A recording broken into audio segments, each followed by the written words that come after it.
की मॉम ने बताया कि शायद बाहर बने लैब के लोगों का काम हो सकता है। वो किसी ताकतवर चीज या फिर किसी हथियार को बनाने पर काम कर रहे थे। उनका एक्सपेरिमेंट्स नाकाम होने की वजह से जरूर यह मॉन्स्टर बन गया होगा और अपने मौके का फायदा उठाकर वो उन सारे लैब वाले को कभी ओवर पावर करके वो मॉन्स्टर आजाद हो गया। यहाँ चार्ली की हालात काफी बुरी हो चुकी थी। बेहोश होने से पहले वो अपनी मॉम रीटा को बता देती है कि ग्रैंड माँ को शेड में इस मॉन्स्टर ने कोकोन में लटकाया हुआ है और वो अभी भी जिंदा हैं। यह सुनने के बाद तो रीटा का दिमाग ही खराब हो गया। उनके दिमाग में एक नई सोच आ गई। एलन के प्लान पर वर्क करने की बात वो भूल चुकी थी। वो भूल गई कि इन्हें सुबह होते ही काफी खामोशी के साथ यहाँ से निकल जाना है, बल्कि अब उसके दिमाग में एक नया प्लान बनने लग गया था कि उसे अपनी मॉम को किसी भी हाल में बचाना है। वो बेन से कहती है कि तुम चार्ली के पास रहना, मैं अपनी मॉम को बचाने जा रही हूँ। बेन चार्ली के पास ही था और उसने देखा कि धीरे धीरे चार्ली के जख्मों के अंदर से दांत निकल कर आ रहे थे, यानी अब पूरा पासा ही बदल चुका था। वो भी इन्फेक्टेड हो चुकी थी और वो उसी तरह मॉन्स्टर में बदल रही थी और यही बात शायद चार्ली भी समझ चुकी थी। इन सारी बातों से अनजान रीटा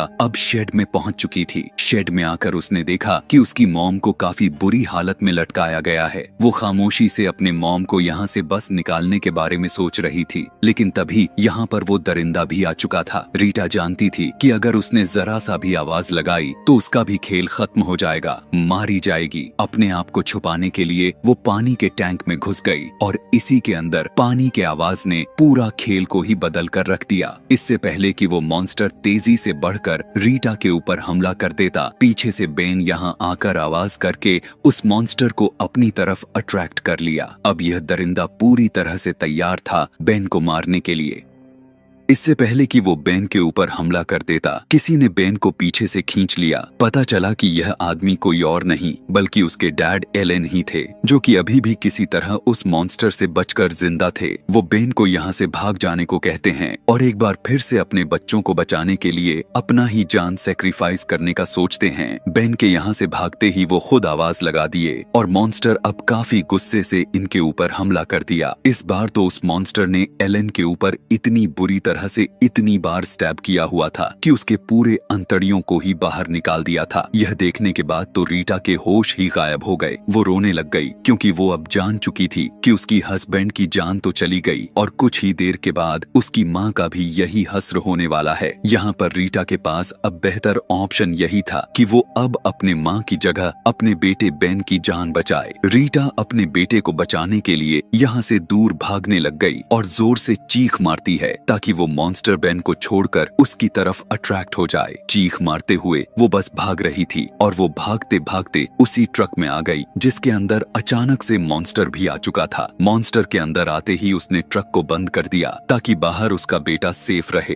अंदर मॉन्स्टर ने रीटा के ऊपर भी हमला कर दिया था। दूसरी तरफ बेन को अब कुछ भी समझ नहीं आ रहा था कि आखिर वो क्या करे। वो आखिरी बार अपने डैड से मिलने के लिए जाता है और देखता है कि उनके अंदर अभी भी थोड़ी जान बची हुई थी। वो आखिरी टाइम में अपने बेटे बेन से कहने लग गए कि तुम यहाँ से चले जाओ, तुम अपनी जान बचाओ। बेन की हालत अब पहले से ज्यादा खराब हो चुकी थी। एक ही दिन में उसकी पूरी लाइफ ही बदल गया था। उसकी मॉम, डैड, सिस्टर सभी मारे जा चुके थे। अपने डैड के मरने के बाद वो अपने डैड को छोड़कर अपने ग्रैंड माँ के घर पहुंचा था, जहाँ पर वो चार्ली को बंद करके गया हुआ था। यहाँ पर आकर उसने देखा कि चार्ली ने अपने आप को पूरी तरह से खत्म कर लिया था, क्योंकि वो जान चुकी थी कि अगर वो नहीं मरी तो वो एक मॉन्स्टर में कन्वर्ट हो जाएगी। अपनी बहन को मरा हुआ देखकर उसके अंदर गुस्से की आग भड़क उठती है। वो अब बदला लेने के बारे में सोचने लगा और अपनी ग्रैंड माँ के घर से उनकी गन उठा लिया। बेन को अब अपनी जान की परवाह बिल्कुल भी नहीं थी। उसके अंदर बस बदले की आग थी। वो जानता था कि मॉन्स्टर इस टाइम ट्रक के अंदर मौजूद है। जैसे ही वो ट्रक खोलेगा मॉन्स्टर उसके सामने आ जाएगा। उसे यह भी नहीं मालूम था कि उसकी गन की गोली से मॉन्स्टर मर भी सकता है कि नहीं। उसे तो बस इतना ही पता था कि उसके बदले की आग थोड़ी कम हो जाएगी। उसने जब ट्रक का दरवाजा खोला